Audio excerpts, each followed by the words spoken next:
The term kamikaze, meaning divine wind, came from two words, kami, a deity, and kaze, wind. This term originated a long time ago, in 1281, when the strongest typhoon miraculously saved Japan, hitting the troops of Kublai Khan. So how did kamikaze come around, and what did they do to those who came back alive? Impressed by the impeccable timing and the strength of the wind, the Japanese decided to name it kamikaze, the divine wind. At the end of World War II, the divine wind once again came to defend the country. The aviation of the land of the rising sun was going through hard times in 1944. Japanese military aviation was clearly inferior to its American competitors. A huge number of pilots died in battles. They had no spare parts to repair the aircraft, and they didn't have enough fuel.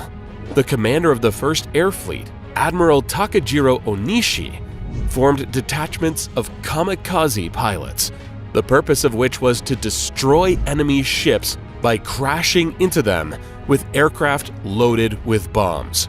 To recruit kamikazes, all the applicants were given special questionnaires, which had only one question: do you want to be a kamikaze? However, there was one thing that made this questionnaire unusual. One couldn't actually say no. Or rather they could, but the question was phrased in a way that the refusal was tantamount to a confession of cowardice. Moreover, the Japanese kamikaze warriors and their families were guaranteed honor and universal respect. The Japanese kamikazes were placed on the same level as God.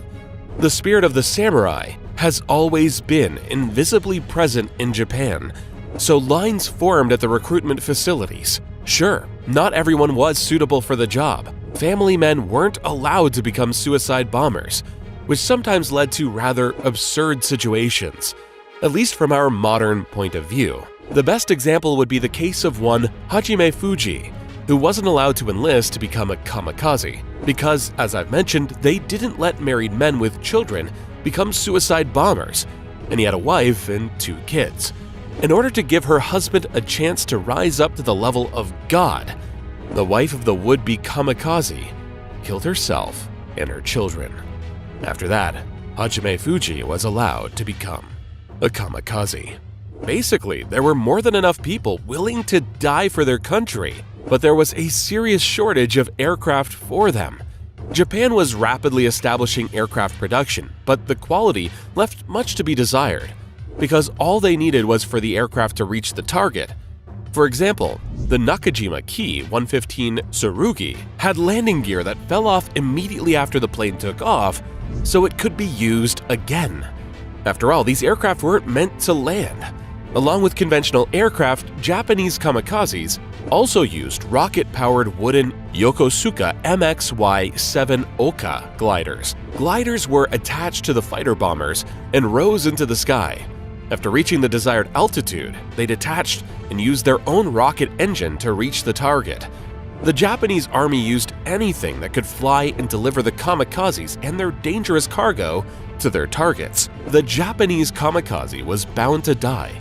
If a kamikaze accidentally survived, then a label of shame was hung on him and all his relatives. However, if the aircraft couldn't reach the target for some reason, the pilot actually had to survive and return the plane to base to make another attempt. An interesting incident has gone down in history. The kamikaze pilot, non-commissioned officer Yamamura, couldn't reach his target 3 times and had to return back, and he even survived the nuclear bombardment. First, the fighter bomber which was supposed to deliver the glider to the required altitude was shot down. Then, Yamamura returned to base due to unfavorable flight conditions.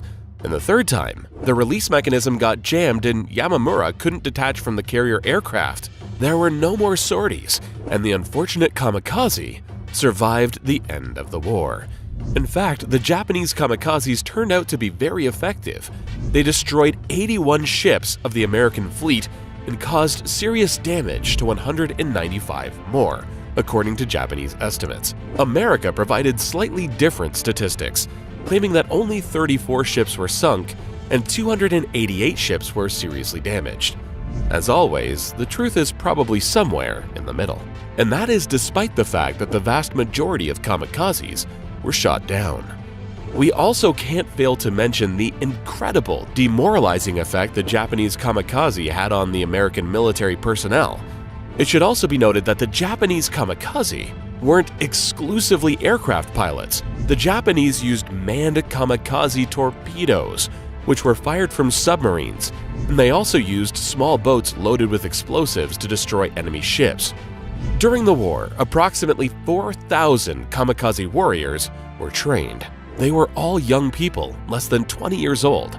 They were raised in the traditions of the ancient samurai, and thus they were willing to die an honorary death and be remembered as heroes who fulfilled their duty to the people and died for Japan and their emperor. Thank you for watching. Please like the video and share it with your friends, and don't forget to subscribe to our channel. Bye.